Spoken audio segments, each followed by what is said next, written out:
Everybody, welcome back to another video. बड़ों को प्रणाम, छोटों को आशीर्वाद और मेरी उम्र के नौजवानों यू आर प्रो। तो आज मैं कोई भी ऐसी चीज देख नहीं रही हूँ, ठीक है। ऐसी ट्रेंडिंग सेक्शन उठाया तो मुझे कुछ ऐसा दिखा नहीं, फिर एकदम से ध्रुवराठी की वीडियो पॉप अप हुई अहमदाबाद प्लेन क्रैश की। तो मैंने सोचा यार यहाँ पे पॉइंट ऑफ व्यू जाना बहुत जरूरी है, क्योंकि मैंने ना वो वीडियोज देखी ना भाई इंस्टाग्राम पे। मतलब पहले तो मैंने सिर्फ ऐसी न्यूज़ पढ़ी कि ठीक है वो हो गया, क्योंकि जब तुम किसी न्यूज़ के अंदर घुसते चले जाते हो ना तो बड़ा गंदा लगता जाता है। जब तुम्हें फिर वीडियोस दिखती हैं, ज़्यादा दिखता है। तो मैंने सिर्फ ऐसे ही ऊपर से ही पढ़ी, लेकिन फिर जो वो फैमिली की वीडियोस देख रही थी, किसी की गर्लफ्रेंड थी और वो रेलिंग से कूदने वाली, भाई वो छुपे हुए थे पता है, और एकदम से जब जला हुआ पार्ट और गिरा तो वो कूद रहे, मतलब ऐसे कूद रहे थे, मतलब ऐसे जैसे हम स्विमिंग पूल में कूदते हैं ऐसे लोग कूदते जा रहे थे भाई। और मतलब इतना गंदा लगा था ना उस टाइम पे, तो मुझे, तो मैंने कहा यार ये क्या है। मैं मतलब दिमाग से ही हट गया है फ्लाइट में बैठने का, पता है सबका एक सपना होता है। तो बहुत ही उस टाइम तो इतना गंदा लग रहा था। हमारे लिए तो खैर उस टाइम का है, लेकिन जिसके अपने होंगे उसको तो पूरी जिंदगी भर का है भैया, ठीक है। तो अब तब मैंने जब ये वीडियो देखी मैंने कहा यार एक बार इनका पॉइंट ऑफ व्यू जरूर देखते हैं, क्योंकि इस क्रैश में वैसे तो गौरव तनेजा ने भी डाली थी, मैंने देखी नहीं फिर वो रील, ठीक है, ज़्यादा पता नहीं। तो आ जाओ जरा देख लेते हैं क्या है। एक मिनट, स्टार्ट। ये जो प्लेन क्रैश हुआ, इस एग्जैक्ट सेम प्लेन में पहले भी दिक्कतें आई थी। 4 साल पहले नवंबर 2021 में ये प्लेन लंदन से हैदराबाद आ रहा था कि फ्यूल लीक की वजह से इसकी इमरजेंसी लैंडिंग करानी पड़ी टर्की में। बोइंग की जिस फैक्ट्री में प्लेन्स बन रहे थे, उस फैक्ट्री के वर्कर्स से जब अंडर कवर जाकर पूछा गया क्या आप इस प्लेन में कभी ट्रैवल करना चाहोगे, तो उन्होंने साफ इनकार कर दिया। Did you fly one? No. You won't fly one. In employees ने दावा किया था कि ड्रीम लाइनर्स के अंदर खराब पार्ट्स लगाए गए हैं। कई बार मेटल्स के टुकड़े जैसा मलबा इन प्लेन्स के अंदर ही छोड़ दिया जाता है और इन वायलेशंस को ना रिपोर्ट करने का इन पर प्रेशर बनाया जाता है। वहां काम करने वाले क्वालिटी मैनेजर ने सीधा अपनी पत्नी से कहा था कि आज के बाद वो कभी किसी ड्रीम लाइनर में ट्रैवल नहीं करेंगे। 2012 और 13 के बीच में 11 ऐसे प्लेन्स डिलीवर किए गए थे जिनकी क्वालिटी इतनी खराब थी कि सिंथिया किचन्स का कहना था कि उन्हें रात को नींद नहीं आती थी। नमस्कार दोस्तों, 12 जून 2025 दोपहर के ठीक 1:30 बजे एयर इंडिया की फ्लाइट AI-171 अहमदाबाद के सरदार वल्लभ भाई पटेल इंटरनेशनल एयरपोर्ट के लोडिंग बे से बाहर निकलती है। अब वैसे तो इसे दोपहर के 1:10 पर ही लंदन के लिए उड़ान भर लेनी चाहिए थी, लेकिन आज ये फ्लाइट लेट थी। यहाँ इस्तेमाल किया जा रहा था बोइंग का 787 ड्रीम लाइनर हवाई जहाज, और इस दिन ये इस प्लेन की पहली फ्लाइट नहीं थी। इससे पहले करीब 12 घंटे पहले ये प्लेन पेरिस से दिल्ली आया था और फिर सुबह इसने दिल्ली से अहमदाबाद की फ्लाइट ली। इसी फ्लाइट में बैठे थे एक पैसेंजर आकाश वत्सा, जिन्होंने एक बड़ी ही अजीब चीज नोटिस करी। इन्होंने देखा कि प्लेन के विंग फ्लैप्स लगातार ऊपर नीचे हो रहे थे और प्लेन का एसी भी ठीक से काम नहीं कर रहा था। This AC is not working. Look at everyone. बाद में इन्होंने इस इंसिडेंट का वीडियो भी सोशल मीडिया पर शेयर किया। इनका कहना था सिर्फ एसी ही नहीं, प्लेन का एंटरटेनमेंट सिस्टम, रिमोट कंट्रोल कुछ भी ढंग से काम नहीं कर रहा था। भाई My साहब, entertainment is not working. Nothing is working. Nothing at all. लेकिन फॉर्चुनेटली पहुंच गए। 11:16 पर यह फ्लाइट अहमदाबाद में सेफली लैंड कर जाती है। करीब 12:20 पर इस प्लेन की रीफ्यूलिंग करी जाती है और एग्जैक्टली 42 मिनट्स का समय लगता है इस प्लेन में फ्यूल भरने में, जो कि यूजुअल से थोड़ा सा ज्यादा है। आमतौर पर 30 से 35 मिनट का समय लगना चाहिए। एक DGCA के ऑफिशियल बाद में इंडियन एक्सप्रेस को बताते हैं कि ये कोई आउट ऑफ ऑर्डिनरी चीज नहीं थी, थोड़ा सा ज्यादा समय लग सकता है फ्यूल भरने में एक ऐसी मैक्स पेलोड फ्लाइट के लिए। लेकिन जब फ्यूल भर रहा था, पैसेंजर्स प्लेन में चढ़ रहे थे। एग्जैक्टली 242 लोग इस प्लेन में चढ़ते हैं। 230 पैसेंजर्स, 10 क्रू मेंबर्स और 2 पायलट्स। प्लेन की कमांड संभाले हुए थे कैप्टन सुमित सबरवाल, जिनके पास 8200 आवर्स का फ्लाइंग एक्सपीरियंस था। इनके साथ थे को पायलट क्लाइव कुंदर, जिनके पास 1100 घंटे का फ्लाइंग एक्सपीरियंस था। दोपहर के 1:31 पर यह प्लेन एक्टिव रनवे की तरफ जाना शुरू करता है। 1:34 पर अहमदाबाद के एयर ट्रैफिक सर्विसेज से इसे टेक ऑफ की परमिशन मिल जाती है और ठीक 1:38 और 24वें सेकंड पर इसके सारे प्री चेक फ्लाइट चेक्स पूरे हो जाते हैं। टेक ऑफ करने से ठीक पहले किसी भी तरह की कोई वार्निंग नहीं थी। रनवे चेंज, थ्रस्ट मॉडिफिकेशन और फ्लैप एडजस्टमेंट की कोई भी रिक्वेस्ट नहीं आई थी। वेदर भी ठीक था और विजिबिलिटी भी अच्छी थी। टेम्परेचर थोड़ा ज्यादा था लेकिन ऑपरेशनल लिमिट के अंदर था। ये प्लेन रनवे नंबर 23 पर जाकर अपनी पोजीशन ले लेता है। 1:48 और 44वें सेकंड पर यह प्लेन रनवे नंबर 23 से टेक ऑफ कर जाता है। अगर आप इस इंटरनेशनल एयरपोर्ट को सैटेलाइट इमेजरी से देखेंगे तो आपको दिखेगा कि इसमें एक ही रनवे है और चारों तरफ ये एयरपोर्ट घिरा हुआ है रेजिडेंशियल एरिया से। इन्हीं आसपास के घरों में रह रहा था एक 17 साल का लड़का आर्यन, जो उस समय पर अपने दोस्तों को दिखाना चाहता था कि एक प्लेन कैसे उड़ता है, तो वो अपना फोन निकालकर वीडियो फिल्म करने लगता है। इसके द्वारा लिए गए वीडियो में देखने को मिलता है कि कैसे प्लेन का लैंडिंग गियर ऊपर नहीं आया है। 1:38:55 पर प्लेन हवा में 625 फीट की हाइट पर पहुंचता है, लेकिन इससे ऊपर नहीं जा पाता। कुछ ही सेकंड्स बाद पायलट्स एयर ट्रैफिक कंट्रोलर को कॉल करके कहते हैं, Thrust not achieved. Falling. Mayday. मुझे सोच के ही बड़ा गंदा सा लग रहा है, ऐड आ गया। इसके बाद प्लेन पता का नहीं ये वीडियो कंप्लीट हो भी पाएगी नहीं पाएगी, क्योंकि स्टोरेज एटीसी से कांटेक्ट टूट जाता है और एटीसी फिर से कांटेक्ट करने की कोशिश करता है, लेकिन उधर से कोई जवाब नहीं मिलता। 1:39:13 पर प्लेन नीचे गिरने लगता है और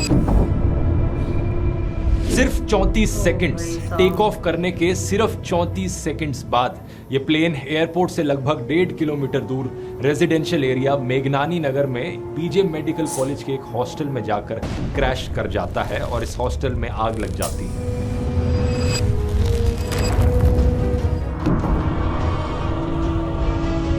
हॉस्टल में इस वक्त लंच ब्रेक चल रहा था और लगभग 35 स्टूडेंट्स कैंटीन में जमा थे।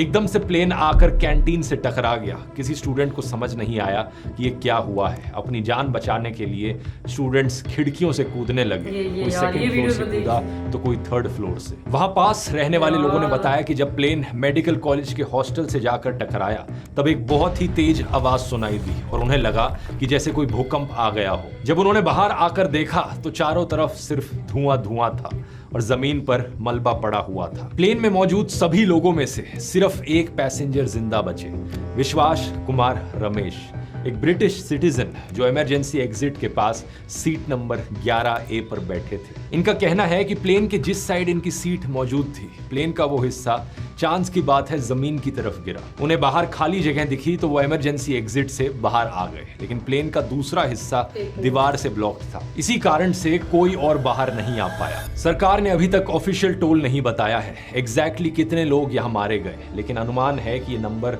270 से भी ज्यादा होगा। ये प्लेन क्रैश इतिहास के पन्नों में लिखा जाएगा, दुनिया के सबसे खौफनाक क्रैशेस में से एक। सवाल सबके मन में एक ही है, आखिर ये क्रैश हुआ क्यों? यहाँ किसकी जिम्मेदारी बनती है, एयर इंडिया, बोइंग या सरकार? आइए मौजूदा एविडेंस के आधार पर समझने की कोशिश करते हैं कि एग्जैक्टली यहाँ हुआ क्या था।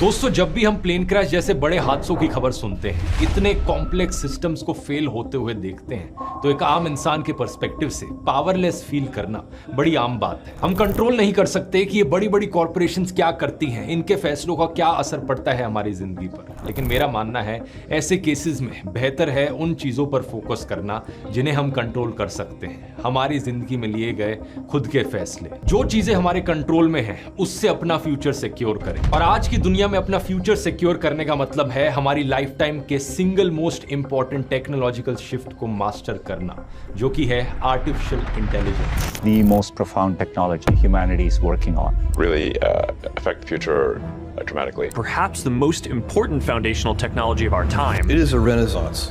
It is a golden age. AI दुनिया में हर एक इंडस्ट्री को बदल रहा है। जो लोग आज के दिन AI का सही से इस्तेमाल करना सीख पाएंगे, वो लोग आने वाले टाइम में ज्यादा प्रोडक्टिव रहेंगे, ज्यादा वैल्यूएबल रहेंगे और उन्हें ज्यादा अपॉर्चुनिटीज मिलेंगी। और इस क्रैश के बाद इन्वेस्टिगेटर्स ने कॉकपिट वॉइस रिकॉर्डर को रिकवर कर लिया है, जिसमें कॉकपिट में होने वाली बातचीत और साउंड्स को रिकॉर्ड किया जाता है। इसके साथ ही फ्लाइट डेटा रिकॉर्डर भी रिकवर किया जा चुका है, जिसमें ऑल्टीट्यूड, स्पीड और इंजन परफॉर्मेंस जैसी एक्टिविटीज का डेटा रिकॉर्ड होता है। इन दोनों को मिलाकर प्लेन का ब्लैक बॉक्स बनता है, जो एयर क्रैशेस को समझने में बहुत मदद करता है। इस क्रैश की इंक्वायरी इंडिया का एयरक्राफ्ट एक्सीडेंट इन्वेस्टिगेशन ब्यूरो कर रहा है, जिसमें यूके और यूएस की टीम्स मदद कर रही हैं। लेकिन इसके अलावा क्योंकि ये प्लेन एक अमेरिकन मेड बोइंग एयरक्राफ्ट है, तो इसकी वजह से यूएस का national transportation safety board NTSB भी अपनी एक पैरेलल इन्वेस्टिगेशन कर रहा है। कुछ दिन पहले खबरों में आया था कि इस प्लेन के ब्लैक बॉक्स को इंडिया से बाहर अमेरिका में भेजा जा रहा है और इन्वेस्टिगेशन के लिए। AI crash probe is concerned. We're now learning that the black box will be sent to the United States and all the data in it will be recovered in the US itself. लेकिन सरकार ने कहा है ये गलत है। Aviation ministry के अनुसार इस ब्लैक बॉक्स को इंडिया में ही इन्वेस्टिगेट किया जाएगा। लेकिन इस ब्लैक बॉक्स के अलावा हमारे पास कुछ और सबूत है जो ऑलरेडी पब्लिकली मौजूद है। सबसे पहले फ्लाइट रेडार का डेटा जो एग्जैक्ट टाइमिंग्स बताता है कि कब प्लेन से कम्युनिकेट किया गया, एटीसी ने एग्जैक्टली कब क्या कहा, कब प्लेन ने टेक ऑफ किया, इससे पहले कौन सी फ्लाइट्स ली गई, ये प्लेन कितने ऑल्टीट्यूड पर उड़ा और इसकी स्पीड कितनी थी जब ये अपने हाईएस्ट पॉइंट पर मौजूद था। ये सारी इंफॉर्मेशन हमारे पास अवेलेबल है और इसके अलावा मौजूद हैं दो बड़े महत्वपूर्ण वीडियोस। एक वीडियो जो उस समय 17 साल का आर्यन अंसारी अपनी छत से बना रहा था, जो अपने गांव से पहली बार अहमदाबाद घूमने आया था और अपने दोस्तों को प्लेन के वीडियोस दिखाना चाहता था। तो मतलब नज़दीक से करीब से गुजर रहा था तो उसने वीडियो बना लिया कि जाऊंगा अपना गांव देहात में दिखाऊंगा, दोस्त या फ्रेंड को अपना करेंगे कि इतना नज़दीकी से प्लेन उठता है यहाँ पे। और दूसरा जरूरी वीडियो हमारे पास आता है एयरपोर्ट पर लगे हुए सीसीटीवी से। इस दूसरे वीडियो में प्लेन के टेक ऑफ से लेकर क्रैश तक सब कुछ देखा जा सकता है, लेकिन क्वालिटी इतनी ज्यादा नहीं। लेकिन पहला वीडियो जो रिलेटिवली हाई क्वालिटी का है उसमें हमें देखने को मिलता है कि प्लेन के क्रैश होने से पहले प्लेन के लैंडिंग गियर्स बाहर निकले हुए थे। ये चीज नॉर्मल नहीं है। एरोप्लेन्स के टेक ऑफ होने के तुरंत बाद पायलट जो सबसे पहला काम करते हैं वो होता है लैंडिंग गियर को अंदर करना। इसके बाहर निकले रहने पर टेक ऑफ में दिक्कत आती है। इसके अलावा वीडियो में हमें देखने को मिलता है कि प्लेन के विंग फ्लैप्स खुले नहीं हुए थे, रिट्रैक्टेड थे। ठीक है यार, ऐड आ गया और पता है बीच में ये मैं इसको 3 पार्ट में करूंगी क्योंकि 10-10 मिनट की वीडियो बन गई होगी ये, तो 3 पार्ट में इसको पक्का करूंगी। लेकिन क्योंकि ना और इस वीडियो में मेरा कुछ था अपना इनपुट देने का, कुछ बोलने का मन ही नहीं करता क्योंकि अभी तो हम खुद नॉलेज गेन कर रहे हैं ना, क्या हुआ क्या नहीं हुआ, क्योंकि ये जिस हिसाब से इन्होंने पूरी ये रिसर्च करके निकाल रहे हैं, पूरी वीडियो को कंपाइल किया है, तगड़ा काम लगता है, सुनने में मजा आता है। लेकिन यहाँ पे तो दुख हो रहा है यार सुनने में, क्योंकि ऐसा लग रहा है कि जितना और जान रहे हैं उतना और गंदा लगता जा रहा है कि यार ऐसा हुआ था ऐसा हुआ था ऐसा हुआ था। पास्ट को बदला नहीं जा सकता, पर सेफ्टी जरूरी है यार, देखना जरूरी है। तो इसलिए ऐसी वीडियो तो ज़्यादा देखनी चाहिए भाई, जरूर देखनी चाहिए, या चाहे किसी की चैनल के थ्रू देखो, कहीं से भी देखो। तो मैं पार्ट करके लाऊंगी इस वीडियो को, ठीक है, क्योंकि फ़ोन का स्पेस भर चुका है, अब क्या करूँ मैं, ठीक है, तो जाना पड़ेगा। तो okay, bye bye, take care, Tata.